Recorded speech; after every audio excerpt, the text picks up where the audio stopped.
Sample বাইর করুন ভাই, সময় কম। ভাই এই মাল হচ্ছে দেশীয় কারখানা তৈরি, আর এটা হচ্ছে ভাই সুইজারল্যান্ডের ভাই, পুরা মাখনের মতো।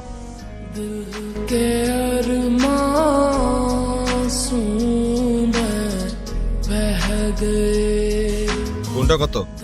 ভাই এটা হচ্ছে 20,000 টাকা আমার কারখানা তৈরি দেশি মাল, আর এটা নিলে ভাই প্রতি 4,500 টাকা। দামটা বেশি হয়ে গেল না ভাই? নির্বাচনের মাঠে ভাই বন্ধুকে দাম একটা গুলির রথ বেশি চলবো, নিলে নেন তাহলে ভাই কাস্টমার অভাব নাই ভাই। আচ্ছা সমস্যা নেই ভাই, আমার বিদেশি 60টা মাল লাগবে, আমি অ্যাডভান্স করে দিতেছি আর বাদ বাকিটা পরে দিয়ে দিতেছি। ভাই ছবি তুলতেছে, ওদিক দিয়ে যান। কোনো দিকে আমি দিতে যাই।